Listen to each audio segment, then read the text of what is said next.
तर यो देशको प्रधानमन्त्री म बन्छु है।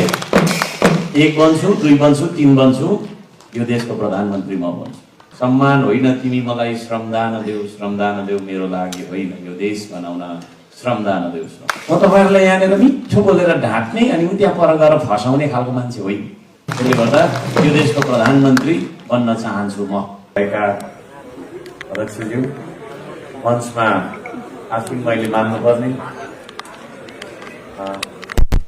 अतिथिज्यूहरू, बुद्धिजीवी, सम्पूर्ण अतिथिज्यूहरू, उपस्थित सम्पूर्ण आमा बुवा दाजुभाइ दिदीबहिनीहरू, किराँत राई आयोगका केन्द्रीय समितिका पदाधिकारीज्यूहरू, केन्द्रीय समितिका सदस्यज्यूहरू, साथै यो कार्यक्रमलाई सम्भव बनाउनका लागि विभिन्न भूमिकामा रहेर योगदान गर्नुहुने व्यवस्थापक, प्रबन्धक, यो कार्यक्रममा आफ्नो कला प्रस्तुत गरेर यो कार्यक्रमलाई सुन्दर र भव्य बनाउनका लागि सहयोग गर्न आउनुभएका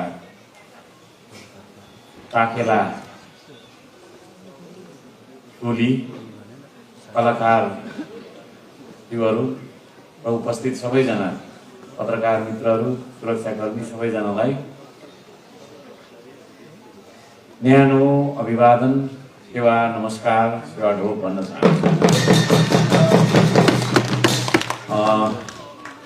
म आफूलाई साह्रै सानो मान्छे सम्झने मान्छे, यसरी पुरस्कारहरूले सम्मानहरू गर्दाखेरि कस्तो अप्ठ्यारो लाग्छ।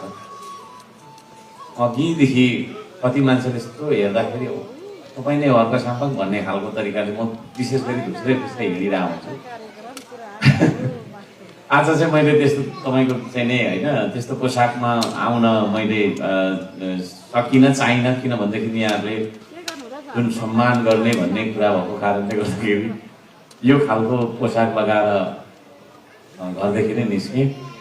अरूले पनि अचम्म मानेर यसो हेर्दै हुनुहुन्थ्यो।